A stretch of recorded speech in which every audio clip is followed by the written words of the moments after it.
Welcome to a webinar that will be discussing the new CAEP standards. My name is Tiffany Powell, and I am an assistant professor in the Estevez School of Education at the Sage Colleges. I am here with my colleague, Charlene Smith, who is also an assistant professor in the School of Education. I happen to be in the professional education programs department, and Charlene is in the Ed Leadership program here at the Sage Colleges. And we both attended a conference in Denver recently, and we learned lots about the CAEP standards. And so this session is designed to turnkey that information with you. So we hope that you will find it informative and be useful in you revising and strengthening your programs. So let's get started. Just to kind of go over the purpose of our session, we're going to be discussing the transition from NCATE to CAEP. And as you know, that there have been many changes. Many of you are familiar with the NCATE standards, and so we will be discussing a little bit about those transitions from that former accreditation body to now our new accrediting body. We're going to discuss briefly the overview and the focus of CAEP. We would like to review sort of the details of the CAEP standards and give you some background information that we've gathered from our time together and learning more about this. And as I mentioned, we both attended the spring CAEP conference that was in Denver, Colorado back in April, and we found that to be an informative opportunity for both of us to really strengthen our understanding of these standards and how we can implement them effectively in our teacher preparation programs. We also are going to provide you with some of the resources that we've collected through some of those sessions that we attended, and then we will also like to end our time with some ideas for the next steps. So during this workshop, you will hear both voices. You're going to hear Charlene's voice here shortly, and we'll kind of be going back and forth. So we hope that once again this will be something that you will find useful for you and your program decision processes. Making the transition. So we always like to start with what we're familiar with, and we're all familiar with the NCATE standards. NCATE, which stands for the National Council of Accreditation of Teacher Education. NCATE has joined with TEAC, which is the Teacher Education Accreditation Council. They both have the same mission, and their dual mission is accountability and improvement in education preparation.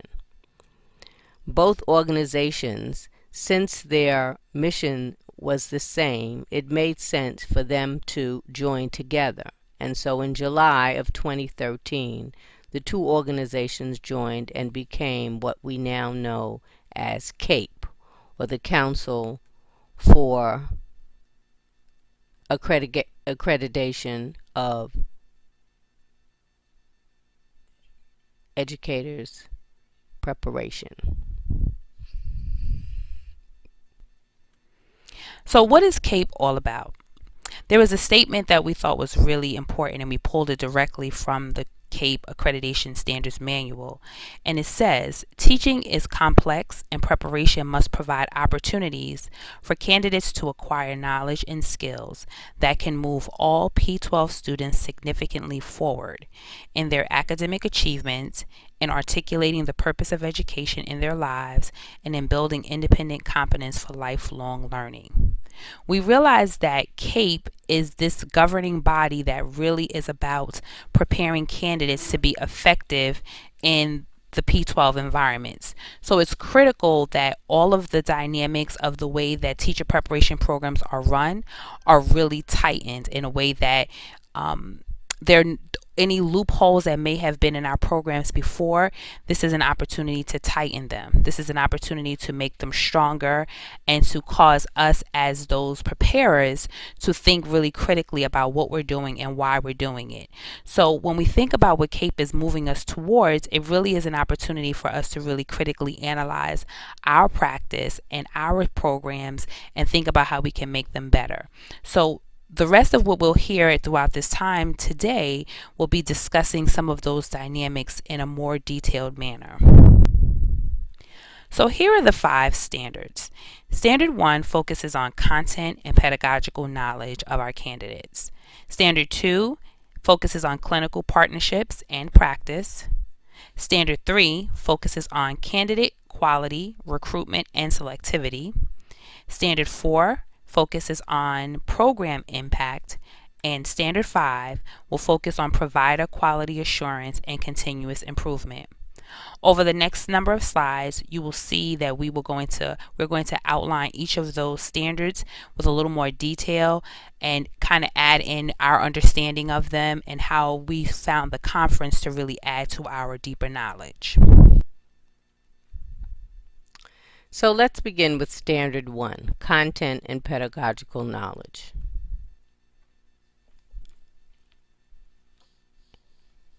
The components of Standard 1 are: number 1, candidates must demonstrate competency in the areas of learner and learning, content, instructional practice, and professional responsibility.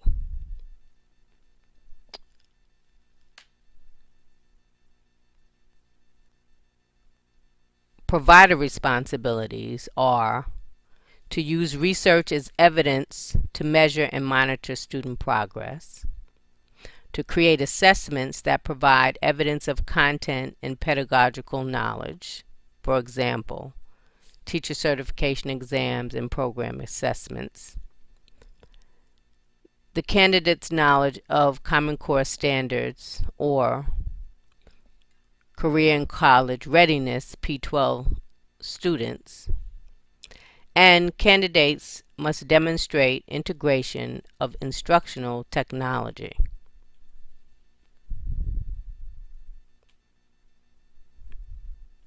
Standard 2 is clinical and partnership collaboration.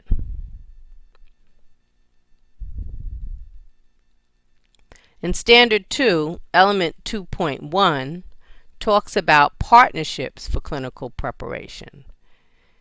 This means to co-construct a mutually agreeable arrangement, which could also be technology-based, with a partner. A partner could be someone in the community. A partner could be a school district.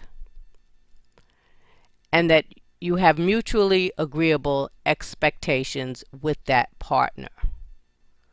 So when students are preparing through their clinical experiences,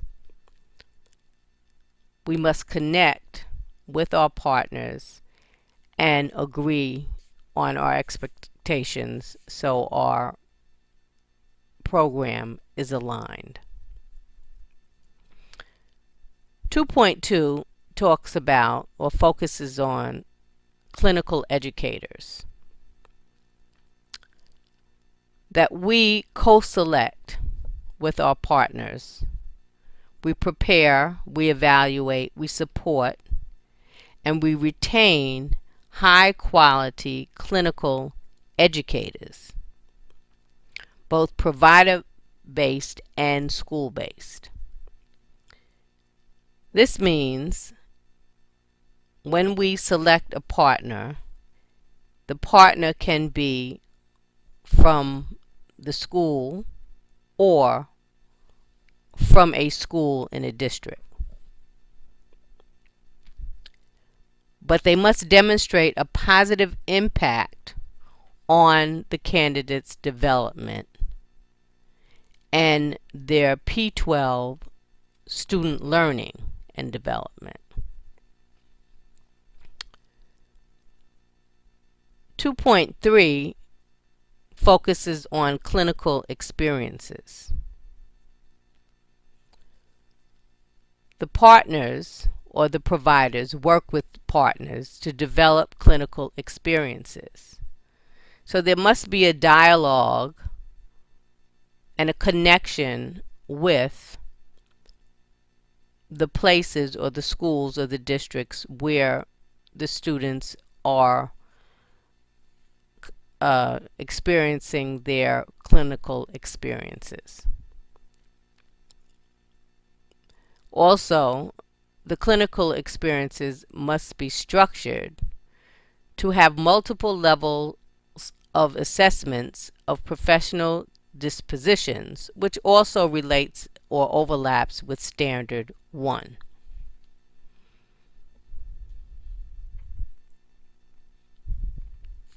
Standard 3.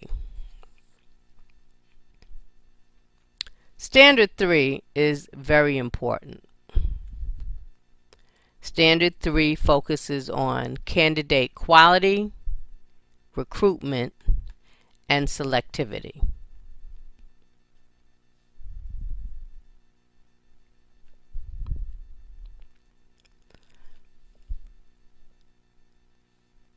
The first segment of Standard 3 talks about recruitment of diverse candidates.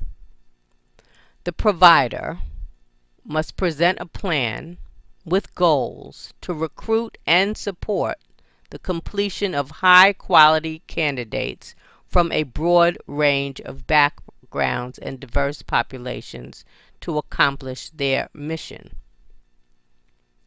The admitted pool of candidates reflects the diversity of America's P-12 students. The provider demonstrates efforts to know and address community, state, national, regional, or local needs for hard-to-staff schools and shortage fields, STEM, English language learners, and students with disabilities. It's very important to develop marketing strategies that will help in the recruitment of a diverse candidate pool. Once you have identified this pool, the program admissions requirements, and this is a required component, you must meet CAEP or state minimums, whichever is higher. The CAEP minimum is that the entering cohort's GPA must be 3.0 or higher.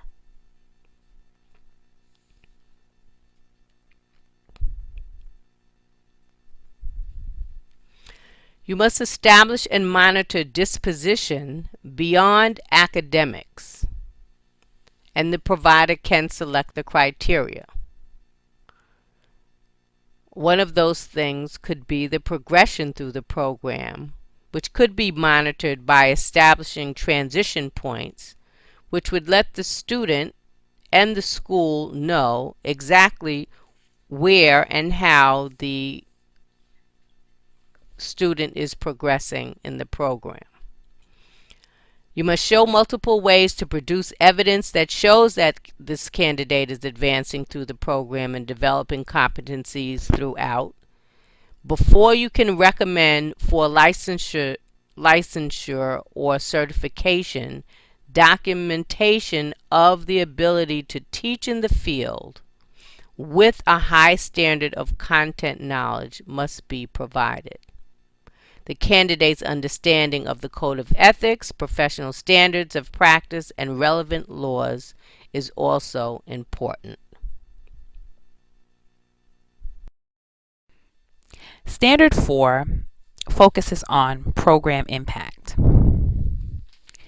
Now, with program impact, the question that we are wanting to answer is, what have we done? This is an opportunity for teacher preparation programs to really clearly and deeply evaluate the level of impact that their program is having on candidates and ultimately on the P-12 students in which those students will be, with whom they will be working. We want to really be very clear that according to the CAEP standards, that these are the 4 required components that must be included in the CAEP report. And so there are some areas where there's some options, and you know that within CAEP you have some areas that you could include, and to some it has some flexibility. But with CAEP right now, these are the components under Standard 4 that must be in there, must be clearly delineated and discussed in detail. So I'm just going to go through these four and talk a little bit about them. The first is multiple measures for impact on P12 learning and development. This is an opportunity for the program to really highlight how they have equip their candidates to impact the learning environment of future P12 students and how they have developed along that continuum of their work in your program. So there must be multiple documents. And so this is an opportunity, once again, for programs to look for ways that they can highlight, capture all the times and influences that their work with candidates is having on environments outside of the walls of the school. So candidates must clearly be contributing to student growth. And so a lot of times in student teaching placements, we have some of our candidates do some pre and post assessments. That's one way in which that may be done. And so the idea is that's just one. But then what are some other ways in which the candidates are contributing to student growth? Maybe if they're working in clinical practices or field placements rather, and they are doing some pre and post assessments with some students there, whether it's in a literacy sequence or some type of math sequence or whatever it might be. But the idea is that within your program you must clearly identify the multiple measures in which you are highlighting your effect and impact on that learning environment. The other is the indicator of teacher effectiveness, and what this kind of details is providing structured and validated observations. What are those ways in which we can, and as teacher preparation programs or educator preparation programs as we're called EPPs, how are we now indicating the effectiveness of our candidates? So beyond, once again, our walls, once they leave our school, once they leave our programs, what are we seeing? What are some of the reports on how they are being effective? So some of the suggestions that were given were student surveys. We want them to be able to reflect how the candidate is applying the professional knowledge, skills, and dispositions that we have taught them and have exposed them to during their program. And so this is going to be really important for programs to think about clear ways to indicate this in structured manners and in validated ways. The other component is the satisfaction of employees, and I personally thought that this was really interesting, and it highlights this notion of employment milestones. So we want to be able to track our candidates, and sometimes that can be challenging, especially if a candidate leaves the area, goes on to a different state, or just disconnects in some way. And so that means that the EPPs, that we are going to have to be very strategic in how we try to track the progress of our candidates. We want to be able to, we have to report back to our accrediting body, CAEP, that we're doing that. And how satisfied are these employees with the quality of performance of our candidates? How effective are these candidates in working with their students, and how they are really contributing to student growth? We need evidence of that. So that could be a survey, that could maybe a telephone conference or something like that, but the bottom line is we have to find ways to capture that information. And the last area is the satisfaction of the completers themselves. And so this is we have to demonstrate evidence that the completers are satisfied with their preparation. Oftentimes when candidates graduate from their college programs, they complete an exit survey. And sometimes they don't. We want them to. Most colleges do require that, or even ask for graduates to do that. But we have to be really savvy, I think, in trying to capture that information. So I think that this opens up lots of opportunities for dialogue on the department levels and college levels as to how we want to really capture that information effectively. But those four components must be included in the CAEP report. Moving on to Standard 5. Standard 5 focuses on provider quality assurance and continuous improvement. Under this domain, we're looking at a few criteria as well. The first is quality and strategic evaluation. And what this dictates is that we must be looking to capture multiple measures to evaluate candidates' progress. And what's interesting is that this is during their time in our program. Are we capturing how these candidates are progressing? The completer achievement, provider operational effectiveness, all of those things must be evident elements in our reporting, and it must satisfy all of the CAEP standards. So as you're going to hear lots about multiple measures and evaluation. You're going to hear so much about data. That's kind of the buzzword, and the word of the day, if you would, is going to be data. Data, data, data, evidence, evidence, evidence. And so once again, here's more on that. So under the same domain of quality and strategic evaluation, we must have an assurance system that's reliable in interpreting that data, that is going to be valid and consistent. Some providers use live text, and here at Sage we use live text as our assurance system that captures our data and allows us to analyze student data that is inputted there. Maybe you have another system, but whatever you're using, it must be reliable. So it has to be something that's been pretty tested, and I'm sure there may be some other options for you, but please look into that. The other area under this standard is continuous improvement, and this is another required component. So what CAEP wants to see is, how are you evaluating your program and how are you looking to be better? Sometimes we feel that we're doing what we're doing, and that's just what it is. And we kind of think of these accrediting bodies as being almost punitive or a slap on the wrist if we're not meeting the standard the way that they are asking us to. I walked away from the sessions with this understanding that CAEP really is looking for colleges and preparation programs that are taking risks, that are looking for ways to continuously improve their practice, to be better at what they're doing and capturing this information in meaningful ways.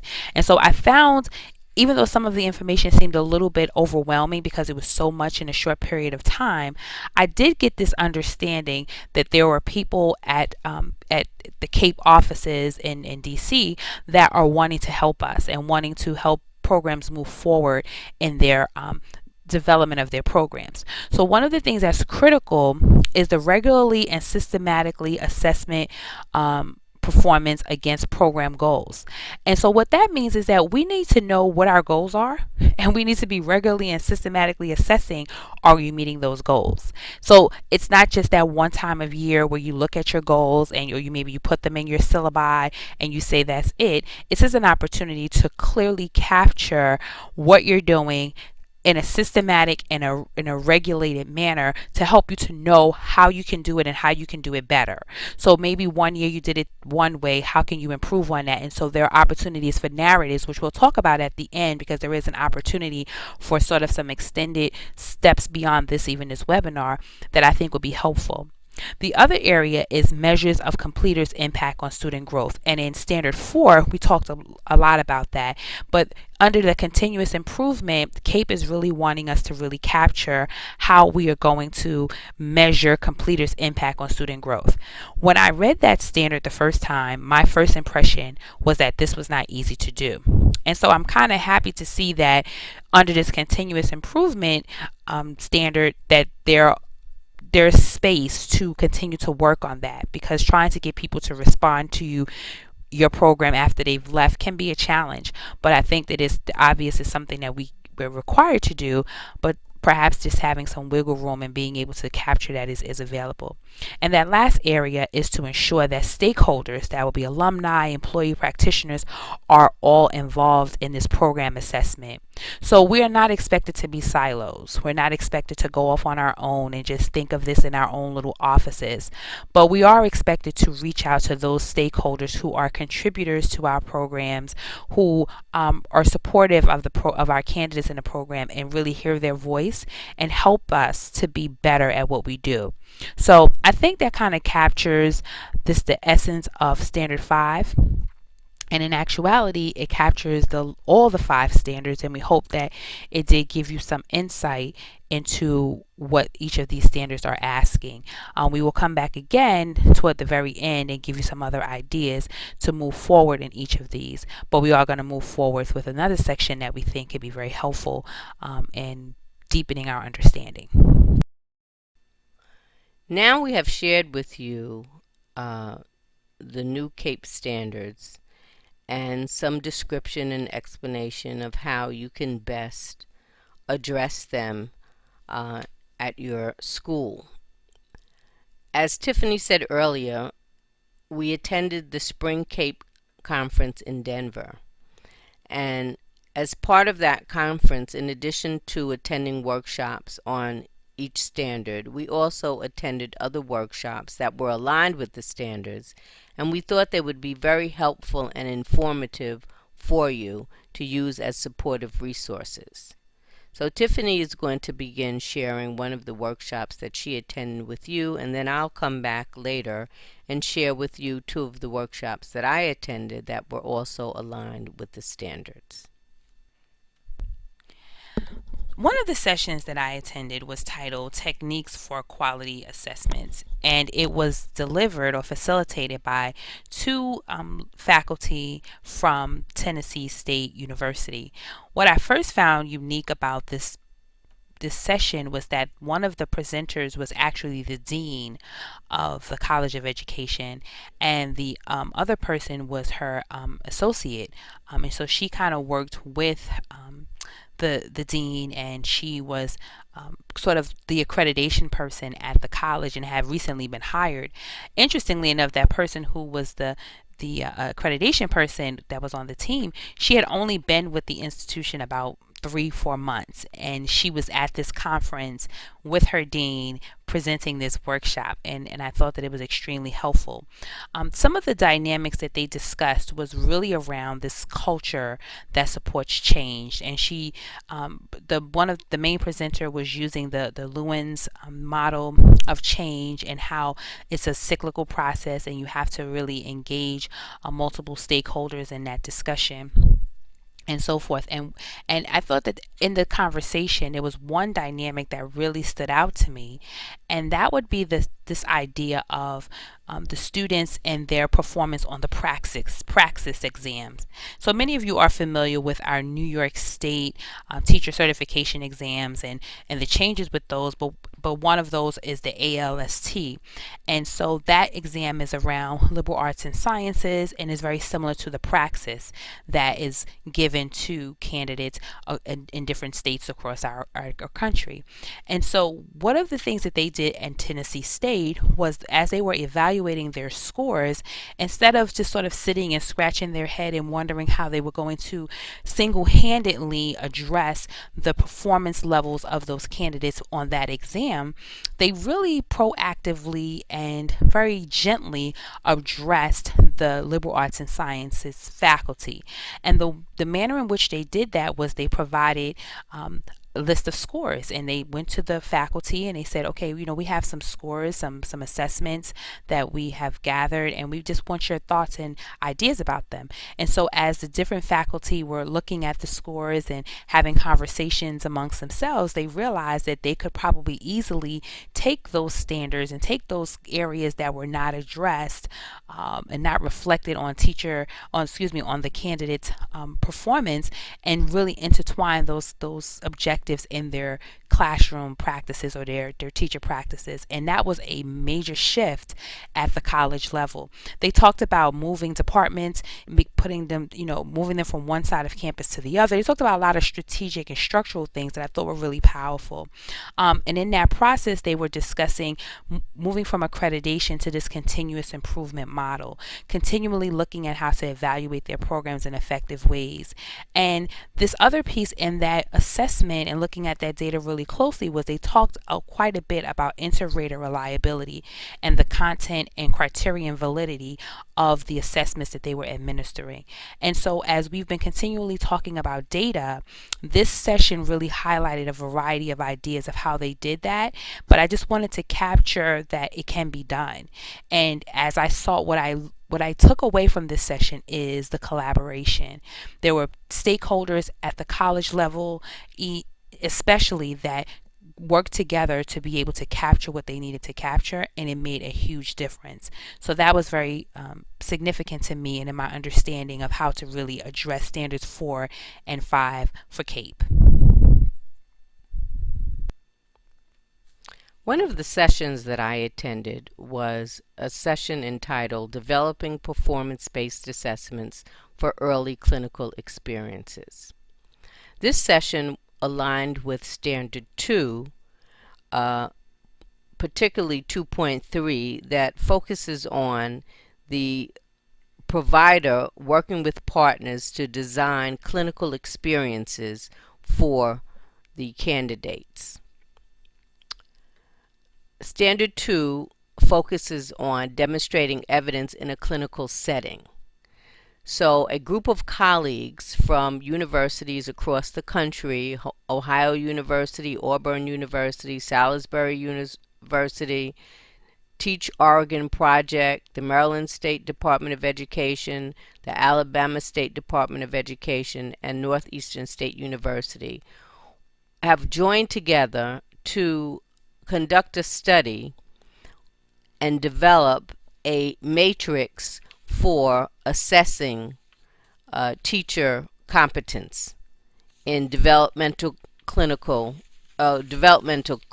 for clinical experiences in teacher education.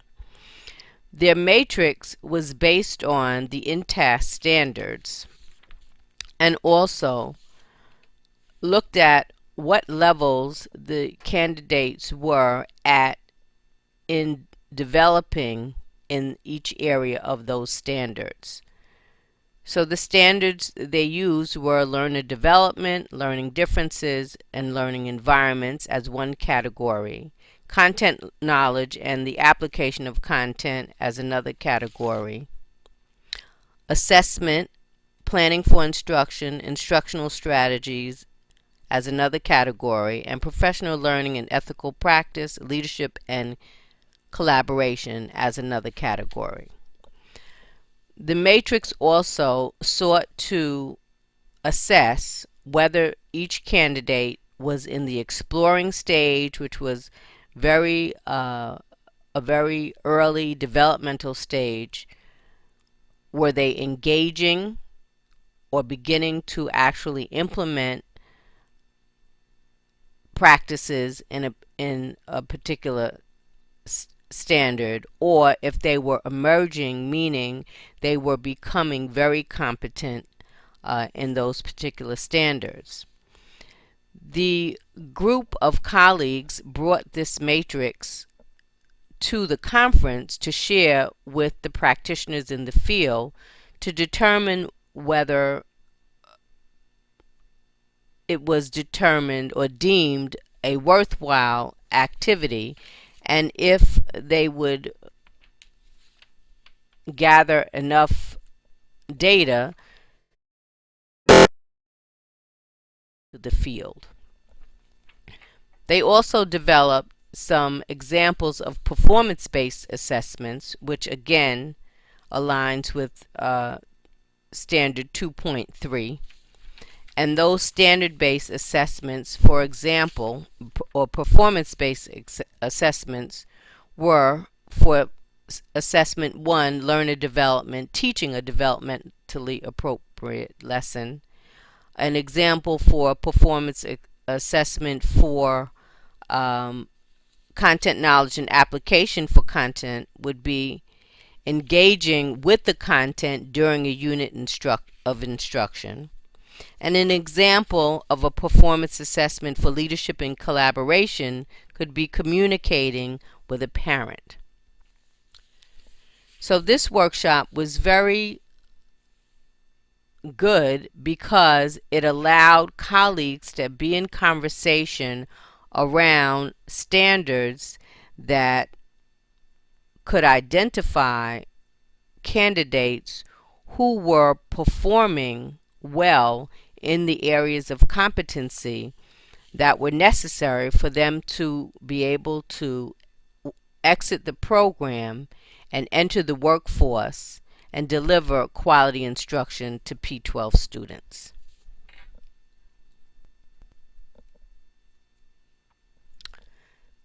Another workshop which I attended, which I think will be helpful and informative, was a workshop entitled Creating an Integrated Assessment System to Build a Culture of Evidence.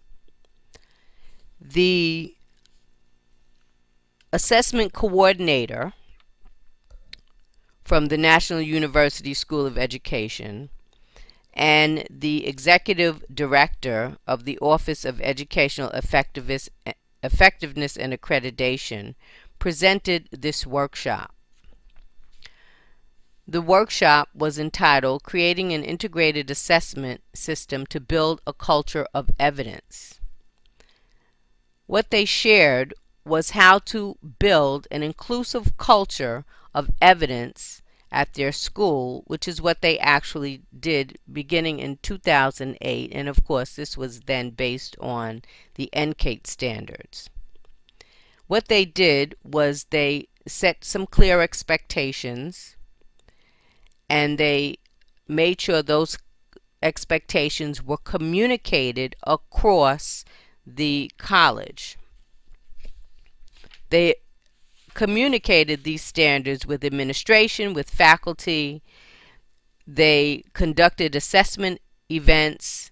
They initiated certain processes, and they used technology as a tool for sharing this and developing this quality assurance system. They created a steering committee. They collected and analyzed data, and they prepared documents in preparation for their CAEP assessment. They had a program annual review, and they had program learning outcomes, which were very important and laid the foundation for gathering evidence.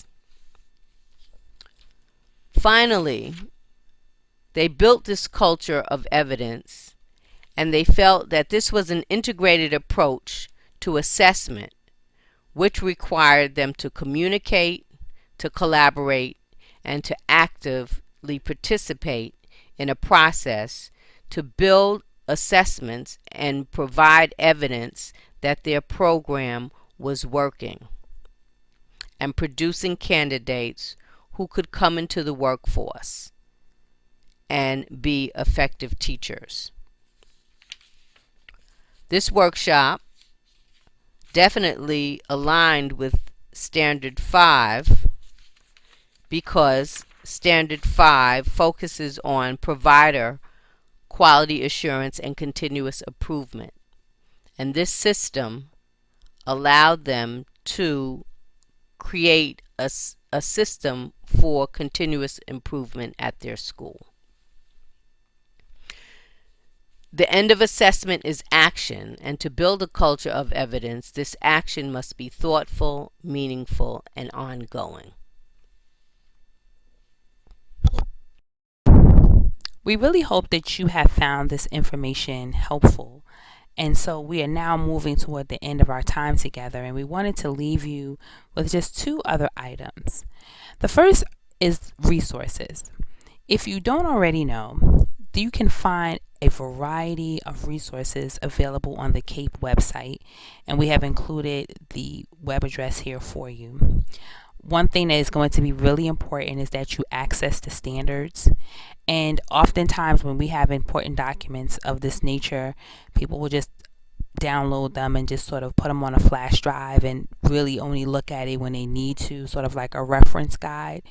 But this is going to be an opportunity for us all to really look closely at each of the standards. So download the document, have conversations around those things that you are looking at and making those comparisons, looking at what you've done previously, if you were under NCAID, which we all were, but some may have been under TEAC, but nonetheless, really go through the standards with a fine-tooth comb and make sure that we are all familiar with what each of them are requiring of us. There's also a number of other related resources that are going to be available. So we have found that website very helpful. And I will tell you that even though Charlene and I both attended the conference, we have also relied very heavily on a lot of the documents that were available on the CAEP website. Because learning is a process, and we don't learn in vacuums, and so it's important to have lots of repetition and lots of sort of cross-referencing of what it is that we're hearing. So we found the resource to be really very helpful. There are also other conferences that are coming up, and so perhaps you may send a team to go to one of those upcoming conferences. There's another one in the fall and another next spring, and maybe even some other smaller regional kind of things that happen in local areas. But I definitely know that there is a fall conference, and there will also be a spring conference for next year. So send some people there and to get some other access to the information firsthand, and I think that will be very helpful for you. One last thing before I turn it over to Charlene to kind of wrap us up for our time today is I just want to say that there will be a follow-up to this presentation that really focuses heavily on rubrics. You see that indicated in the next steps, so just kind of look out for that one. We'll be spending some time really discussing the development of rubrics and how that can be really helpful in the data collection process, and making sure that we are aligning them to what we really are looking for in our programs. So the two buzzwords that you've heard repeatedly are data and evidence. Data and evidence. Those are going to be your two favorite words when you think of CAEP. So think of CAEP, think of data, think of evidence, because that's really what they are constantly saying. You heard that terminology of multiple measures, multiple assessments, repeated numerously throughout the presentation today. So keep that in mind, and keep moving forward on this. And I think that we all are in the same boat in trying to just be better, but know that there is support available. So what are some of the next steps that we recommend that you may consider in preparing for your next site visit, and also just preparing for how to use data and the evidence that data provides more effectively? So one of the things that we suggest is that you conduct a self-study. It's always good to be proactive. Instead of waiting until it's time for your site visit, or even getting close to your site visit, now that we have this new information, it would be a good idea to start now doing a self-study. Using all 5 of the CAEP standards, just internally, look at your program. Review your program. Look at your curriculum. Look at your course offerings. Look at your faculty, to determine what is the status of your program as it relates to the standards. The other thing that you may do is look at your rubrics. What rubrics are you using now to assess and evaluate your programs, your candidates? What rubrics are you using, and how well are they constructed? And we will be presenting, or Tiffany will be presenting, another webinar that will look more closely at the construction of rubrics. Who are your stakeholders? Identify your stakeholders. Who are the people at your school who might want to be involved in this self-study process?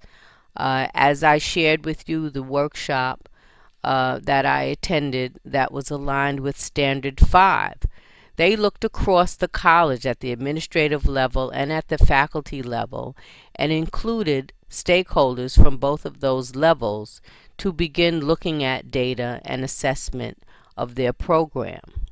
Stakeholders also include your partners. Who are the partners in your community, in your local school districts, where your students enter the workplace? Even if it's not in your immediate area, what are the standards and what are some of the practices that are being used in the schools where your candidates are entering the workplace? Begin a dialogue with them. Have them come to the institution and learn about the standards, and look at the alignment between the CAEP standards and the Common Core standards, or whatever standards you have in your state that may apply to the education process that happens in P12 in your area. Look at your admission requirements. Standard 3 is very important. They're looking at having a 3.0 as the minimum requirement for the entering cohort. Is your enrollment management department or admissions department looking at these criteria as they are marketing and admitting students into your program. Another step that you can take is to plan a data retreat. Another one of the workshops that we attended was called Data Retreat Equals Quality Improvement. And two colleagues from Fort Hays State University shared what they do to look at data and to assess their program. Some of the things they suggested was to have a data party, to look at employer surveys, to look at cooperating teachers and talk with superintendents.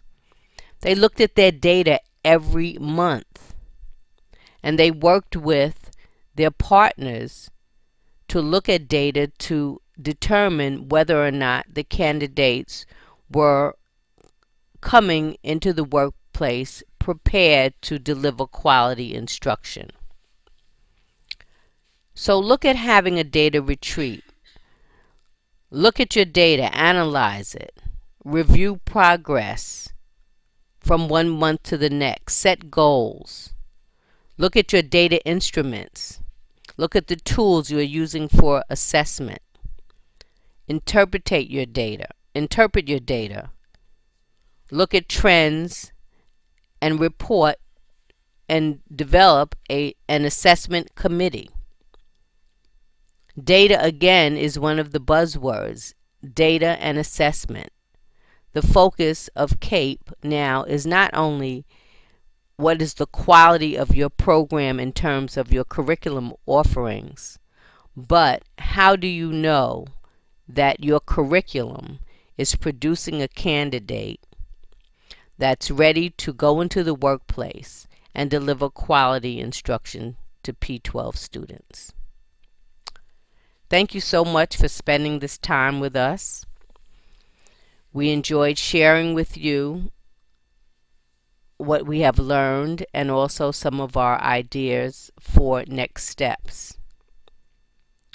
Please feel free to share this information with your colleagues, and we hope that this will assist you in better understanding the new CAEP standards and how to implement those standards at your institution.